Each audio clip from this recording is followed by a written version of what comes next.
Buenas noches. Hoy nos encontramos de nuevo en miércoles de conciencia para hablar de nuestras emociones, para aprender a liberarlas, a sanarlas y a utilizarlas. Vamos a esperar que se unan. Hola Irene, bienvenida. Hola. El tema que vamos a tratar hoy es un tema fundamental. Es un tema realmente imprescindible de mirar en nuestra vida. El tema es el miedo y hoy lo vamos a empezar a tratar, ¿sí? No va a ser el primer encuentro sobre el miedo, seguramente serán dos, porque les voy a pedir que reflexionen en esto para empezar. Hemos normalizado el miedo. Tener miedo ha pasado a ser algo normalizado, común, diario, frecuente, conversable, o sea, lógico pareciera tener miedo. Y sin embargo, no es así. Y esto es de vital importancia para nuestra vida, para nuestra salud, para nuestra mente y para nuestra alma, para nuestro espíritu. Más que nada. Porque no vamos a poder ser quienes somos, no vamos a poder encontrarnos con nosotros mismos mientras tengamos miedo. Por eso, un curso de milagros dice que solo existen dos emociones: el miedo y el amor. ¿Qué tan cierto biológicamente es esto? Mucho más de lo que creemos, mucho más de lo que creemos. Entonces, el miedo es una emoción especial entre todas las emociones. ¿Por qué? Porque el miedo es una defensa biológica y como tal es totalmente necesaria. A ver, ¿cuál sería esta emoción o dónde se mostraría esta emoción como biológicamente necesaria? Cuando nuestra vida corre peligro. Si estoy en peligro de morir, voy a tener miedo. Quizá ni me enteré, pero el miedo va a hacer que mi biología reaccione de tal manera que yo pueda decidir en milésimas de segundo qué hacer. ¿Voy a correr? ¿Voy a atacar? ¿O me voy a hacer el muerto? Esas serían las tres opciones cerebralmente que tenemos frente al miedo. Entonces, ¿el miedo frente a un riesgo de vida es fundamental? Sí. El resto de los miedos son inventados. Y vamos a eso. Les voy a poner un ejemplo. Un ejemplo que pone un doctor que se dedicó a estudiar esto y que tiene unos estudios sumamente interesantes, que hizo un libro que se llama ¿Por qué las cebras no tienen úlcera? ¿Sí? Y la narrativa es la siguiente. Imagínense un grupo de cebras en la sabana, muy tranquilas, tomando agua. Aparece el león. Las cebras van a tener miedo. Entonces van a empezar a correr porque saben que no pueden atacar a ese león. El león va a atacar solo a una, a la más lenta. Cuando el león ataca a esa cebra, el resto de las cebras vuelve a pastar o a tomar agua tranquilamente. ¿Por qué? Porque los mamíferos pueden, si tener conciencia del pasado, saben que el león es peligroso, ya lo traen genético, ya saben que ese es un peligro al cual hay que tener miedo, pero no pueden proyectar a futuro. Y acá es donde el ser humano empieza a tener el problema. No es un problema que podamos proyectar un futuro, sino cómo usamos esa herramienta de proyección al futuro. Si en vez de ser un grupo de cebras, el que está en la sabana es un grupo de hombres, de personas, ¿sí? Y el león ataca a una de ellas, a la más lenta, el resto va a seguir en pánico, va a huir y se va a esconder. De todo el grupo, el que sea más lento de ese grupo, ni siquiera va a poder dormir. O sea, su biología no le va a permitir siquiera dormir porque está en peligro. Y todos sabemos que cuando hemos tenido momentos de sumo estrés, de sumo miedo, a veces se perturba el apetito porque nuestra biología entiende que no es momento de comer, ni de digerir, ni de hacer más nada. Se nos perturba el sueño para tener que estar alertas. O sea, el miedo tiene un costo biológico altísimo. ¿Necesario en determinadas circunstancias? Sí, pero no diariamente, pero no todo el día, pero no todos los días de mi vida. Acá es donde tenemos el problema, porque el hombre proyecta el futuro, o sea, el cerebro en realidad proyecta un futuro sobre la base de un pasado. No puede hacerlo de otra manera. O sea, el cerebro no puede inventarse cosas que no conoce. Tiene que conocer para inventar. Entonces, el futuro que va a pensar, por el trabajo que tiene que hacer el cerebro, además va a ser drástico, va a ser peligroso. En nuestro día a día hemos convertido a nuestro trabajo, a la economía, a todo lo que nos rodea en el león. Nos sentimos con miedo o amenazados permanentemente. A veces de manera que realmente lo sentimos en el cuerpo. A veces ni nos damos cuenta. Por ejemplo, cuando miramos un noticiero o cuando miramos, no sé, una película de terror, o cuando escuchamos comentarios sobre qué mal está todo, lento, silencioso, por debajo, empieza a correr el programa del miedo, con el mismo costo biológico, como si estuviese sucediendo algo terrible. Es decir, que si yo vivo con miedo, voy a tener un serio problema. Mi cuerpo, que es perfecto y que tiene todas las herramientas necesarias para sanarme en cualquier circunstancia, va a estar ocupado en mi supervivencia, no en cuidarme, en sanarme, en regenerarse. Entonces, normalizar el miedo no está nada bueno para nuestro cuerpo, menos para nuestro cerebro. ¿Por qué? Porque hay un lema, ¿sí?, que es lo que se repite, se aprende.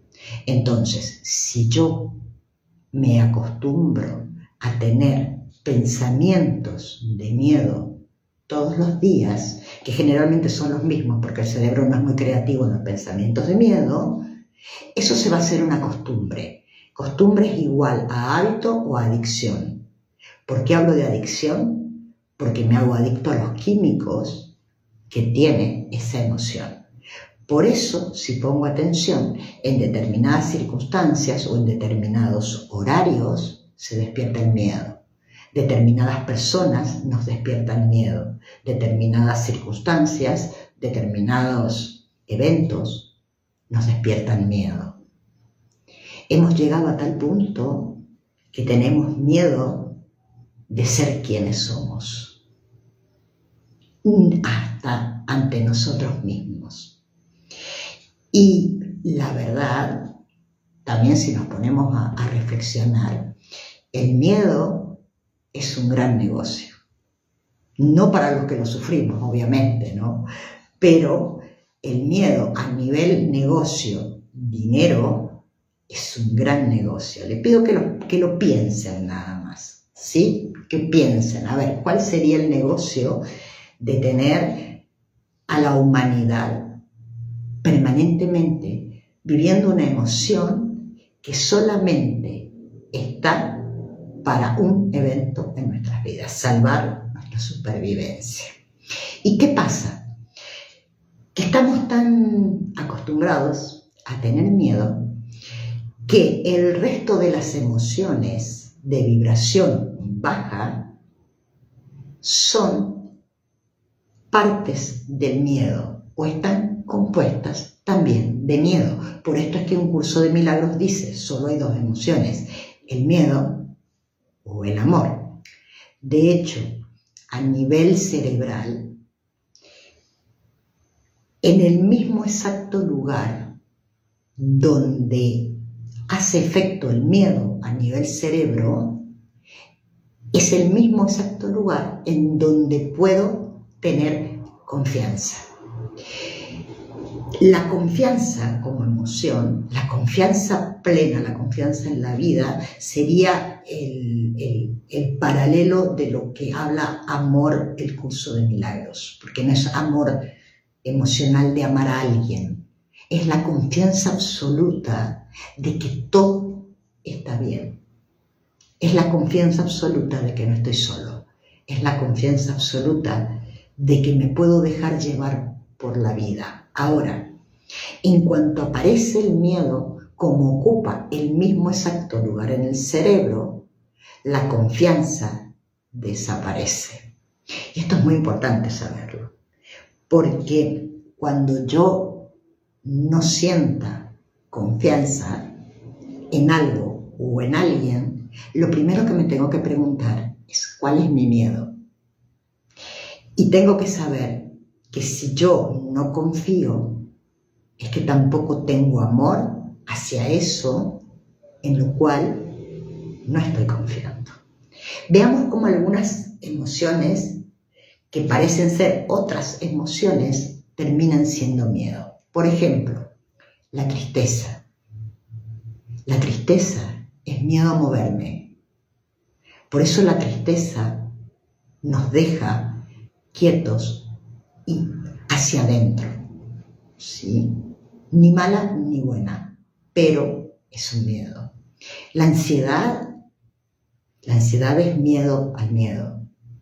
Entonces, como es un miedo potenciado, un estado de ansiedad prolongado en el tiempo me va a derivar o en un ataque de pánico o en una depresión. ¿Y qué pasa en el cerebro cuando una persona tiene depresión? Una persona cuando tiene depresión tiene su cerebro cansado. Entonces, para poder ahorrar energía y para poder asegurarnos nuestra subsistencia, el cerebro de la persona con depresión apaga ciertos circuitos. Por ejemplo, apaga el circuito que me hace ver o recordar lo bello de la vida emocionalmente, porque considera que ese circuito no es importante para sobrevivir, porque a mí me está pasando algo, ¿sí? Entonces, por eso decirle a una persona que tiene depresión, pero mira qué linda es la vida, es absurdo, porque no puede verlo.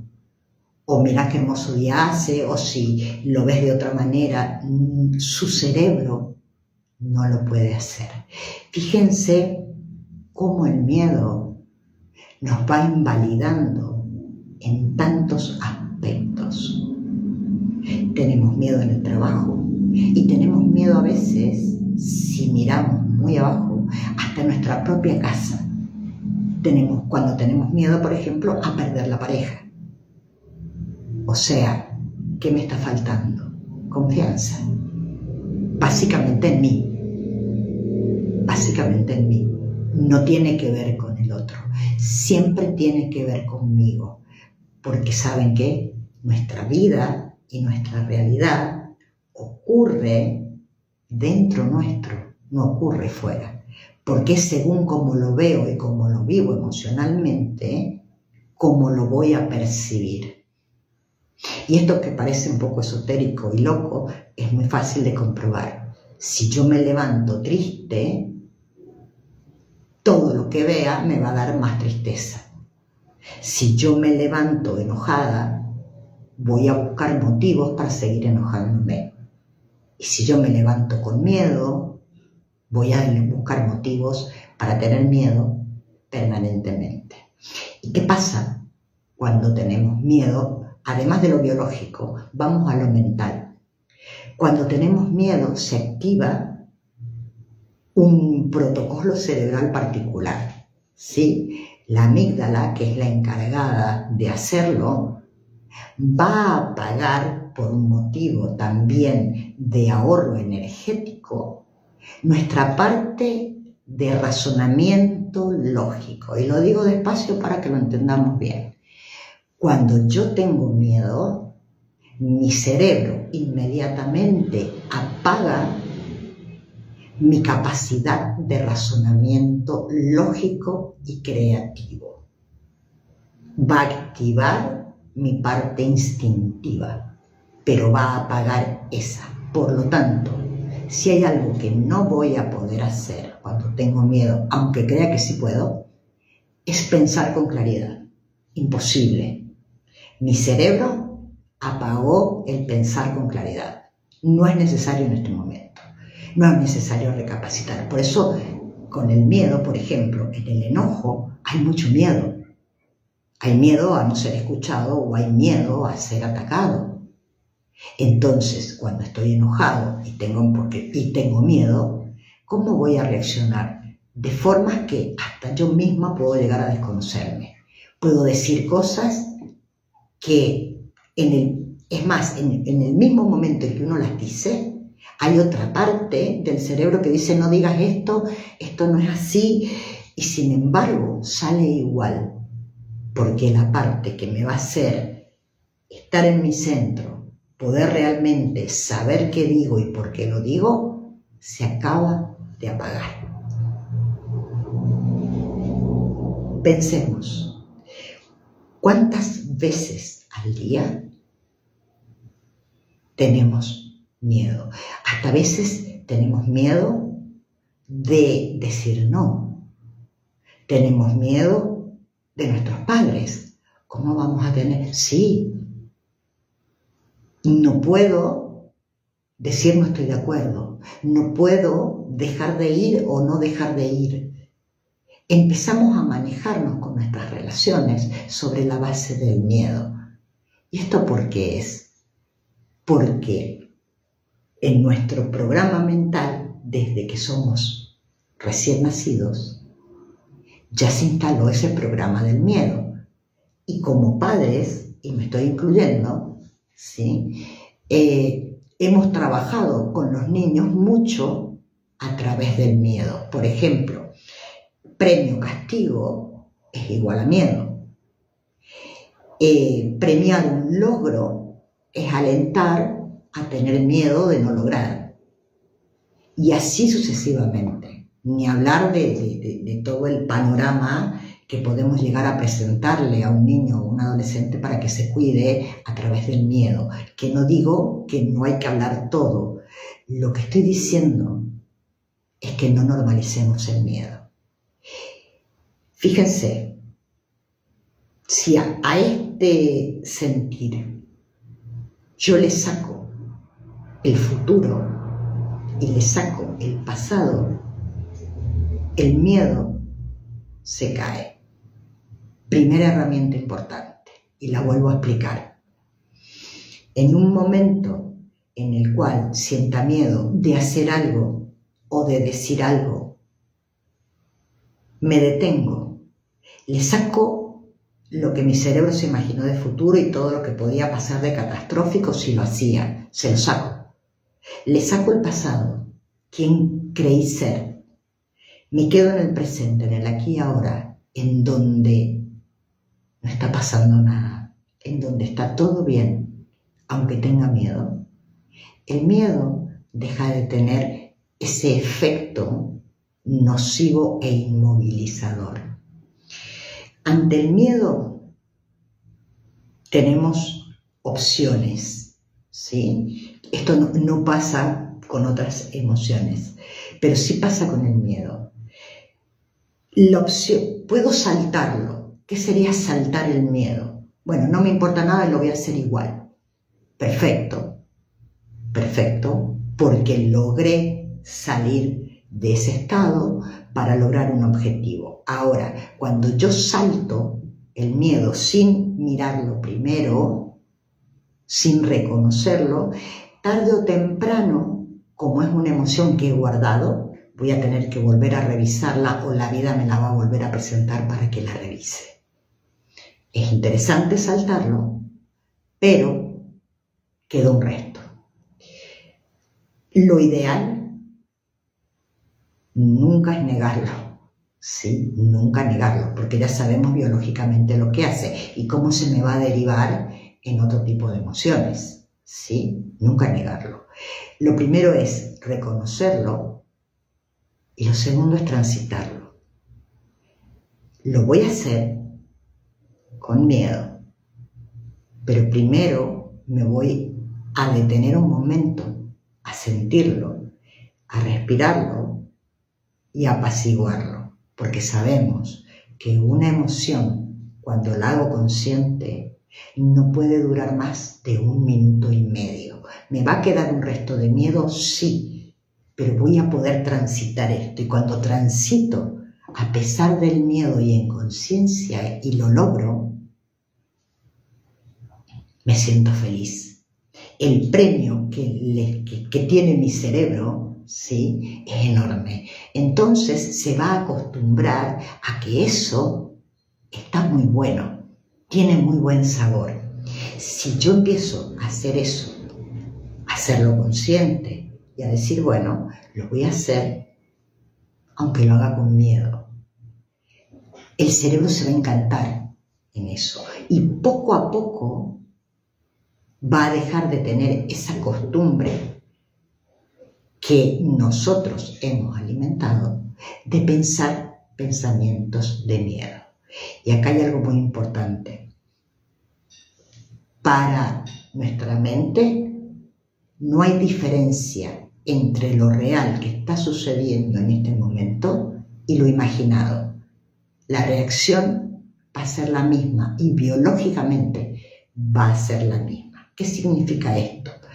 Que en un pensamiento que me surge de miedo, mi biología va a creer que ese miedo es real y que lo que estoy imaginando que va a pasar está pasando y va a reaccionar con todas sus armas. Sabemos, sí, que el cerebro piensa porque es su trabajo y que no podemos simplemente silenciarlo. Eso no sucede, eso no va a pasar. ¿Cuándo pasa esto que es realmente un impacto biológico tan grande? Cuando yo acepto ese pensamiento de miedo y le pongo mi energía, le pongo mi atención. Al ponerle mi atención, el cerebro lo marca y dice, este pensamiento es importante para esta persona porque le puso atención. Por lo tanto, se lo voy a repetir. El tema entonces está en la atención. Ahora les quiero leer una cosa muy bonita que viene muy a colación de esto, y para finalizar les voy a dar una clave fabulosa para el miedo que si la ponen en práctica les va a cambiar la vida. Hay que ponerla en práctica. Es muy interesante y les garantizo, yo nunca aconsejo algo que yo no he hecho, ¿sí?, que les va a cambiar la vida. Antes de terminar les quiero leer este párrafo que se escribió en 1946, ¿sí? Pronto van a ser 100 años. Lo escribió Albert Camus y dice así: vivimos en un mundo en el que el miedo se ha convertido en una técnica. El miedo ya no es un sentimiento pasajero, es un medio de dominación.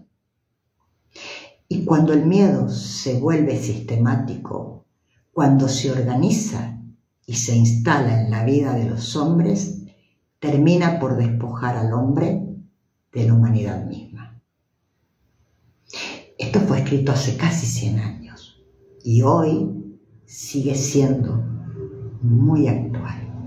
Antes de darles el tip, quiero ver, porque vi una pregunta y no quiero que quede sin responder. Bien.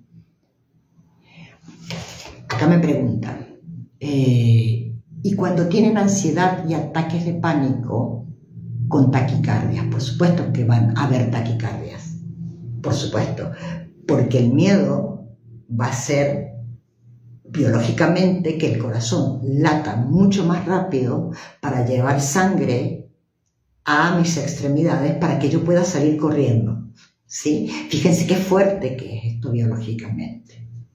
Entonces, si yo tengo ansiedad y tengo ataque de pánico, donde voy a tener que irme para resolver es al miedo que genera como un bioshock esa ansiedad y ese ataque de pánico, que después se va a repetir en otros eventos. ¿Y saben cuándo generalmente surge un ataque de pánico? Cuando la persona está tranquila, cuando está por manejar, cuando se sentó a ver la tele, cuando se hizo el silencio y llega el ataque de pánico. ¿Por qué? Porque el cerebro, que es como un niño asustado, que sabe que hay un miedo muy grande adentro, va a hacer un berrinche, les va a gritar. El ataque de pánico es un grito de auxilio de ese cerebro que está diciendo, tengo miedo, está pasando algo. ¿Sí? Si yo, cuando percibo que me voy a sentir de esa manera, puedo detenerme un instante y hacer el gesto de sacarme el cerebro, ponerlo enfrente, ¿sí? Simbólicamente, y hablarle como a un niño asustado y decirle, entiendo que tenés miedo y que tenés miedo por esto o por esto. Lo entiendo y lo estoy atendiendo. Yo estoy a cargo. Quédate tranquilo. Funciona, porque el cerebro actúa de esa manera, ¿sí? Pero quienes estamos a cargo somos nosotros. Siempre les digo, ustedes no son su cerebro, ¿sí? Su cerebro, por lo tanto, tampoco son sus pensamientos, ¿ok? El cerebro es el que piensa, no es el ser. El ser piensa de otra manera y con otra voz. Les doy la clave para que practiquen y después me cuentan si lo pusieron en práctica, si se animaron, ¿sí? Porque es hacer la inversa, usar el miedo como una herramienta para amarme y conocerme. Genial, ¿verdad? Bien, acá es la siguiente. En cada decisión que tome en mi día, desde la primera de la mañana, ¿qué me voy a poner hoy en la mañana? ¿Qué voy a tomar de desayuno? Hasta la más grande que tenga que tomar, me voy a hacer una sola pregunta. ¿Esto qué he decidido hacer? ¿Lo estoy decidiendo por miedo o lo estoy decidiendo por amor? Cuando digo amor, el primer amor que tengo que mirar es a mí misma, ¿ok? Cuando se hacen esa pregunta, se dan cuenta de que a veces, hasta en el amor que les dan a las personas que las rodean, hay miedo. Imagínense lo que sería la vida sin ese peso, sin esa carga, sin ese miedo. Los dejo con esta reflexión y espero que les haya servido. Les pido como siempre que por favor se lo compartan a alguien que les haga falta y espero sus comentarios. Muchas gracias por estar ahí y nos vemos el miércoles que viene en este espacio de conciencia. Gracias por estar.